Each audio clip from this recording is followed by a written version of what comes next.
भारत लोकतांत्रिक देश है और इस लोकतांत्रिक देश में लोगों को मताधिकार दिया गया है, जिस अधिकार के द्वारा वह स्वतंत्रता पूर्वक अपना जीवन व्यतीत कर सके।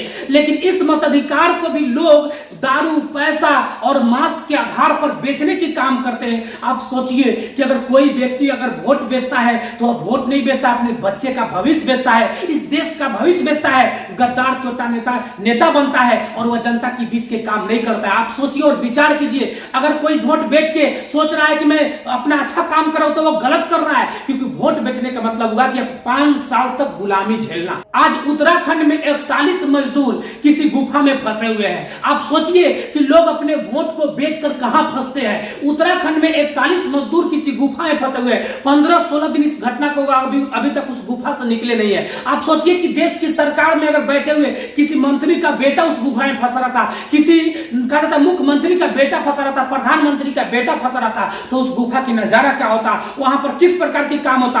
15-16 दिन हो गया लेकिन आज तक उस गुफा से मजदूर नहीं निकले हैं। आप सोचिए कि मजदूरों पर अत्याचार होता है, श्रमिक मजदूर, गरीब लाचार पर अत्याचार होता है, मां बहन पर अत्याचार होता है। क्यों होगा ये अत्याचार? विद्यार्थी पर अत्याचार होता है, स्कूल में बच्चे पर अत्याचार होता है। क्यों अत्याचार नहीं होगा? मैं आपसे पूछना चाहता हूं, जब लोग अपने वोट को बेचते हैं उस समय क्यों नहीं याद करते हैं कि हम किसको वोट दे रहे हैं, हम किसको सरकार बना रहे हैं, हम किसको इस देश के गद्दी पर बैठा रहे हैं। देश के गद्दी पर चोर, गुंडा, बदमाश को बैठाइएगा तो क्या कभी लोकतंत्र का विकास होगा?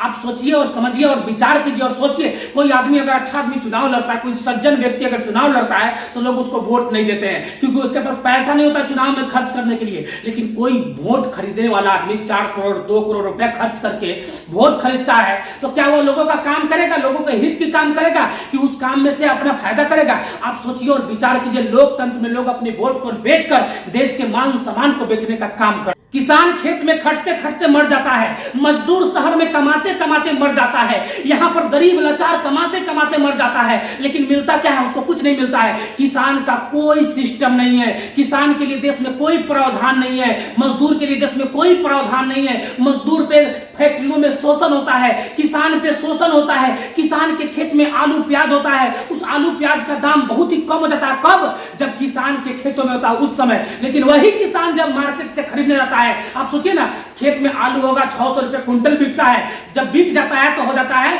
2000 रुपए कुंटल, 3500 रुपए कुंटल। प्याज होगा तो 1200 रुपए कुंटल बिकेगा और जब वही प्याज खरीदने जाइएगा तो 5000 रुपए कुंटल। सोचिए किसान पे किस तरह अत्याचार होता है। किसान को न खाद मिलता है, न बीज मिलता है, न उचित समय पर किसी प्रकार की प्रावधान नहीं मिलता है। किसान पे एक तरह से अत्याचार, मजदूर पे एक तरह से अत्याचार, यहाँ पर विद्यार्थी पे अत्याचार। अत्याचार होगा क्यों नहीं है? यहाँ अत्याचार होगा इसलिए क्योंकि गुंडा, चोर, बदमाश को आप लोग नेता बनाते हैं अपने वोट को बेचकर। और जब तक इंसान वोट बेचेगा तब तक गुंडा, चोर, बदमाश नेता बनेगा और तब तक देश में किसान, मजदूर और विद्यार्थी का कल्याण नहीं होने वाला है। तब तक इस देश में जातिवाद, धर्मवाद के नाम पर लड़ाई होगा। तब तक इस देश में हर एक इंसान दूसरे इंसान से जाति के नाम पे, धर्म के नाम पे लड़ने का काम करेगा। इसलिए वोट को बेचना बंद कर दीजिए। लोकतंत्र में लोगों को पवित्र बनाइए। लोकतंत्र को पवित्र बनाना है तो अपने वोट को बेचना बंद कर दीजिए, तब जाकर आपके मान सम्मान और देश में देश की पहचान बनेगा।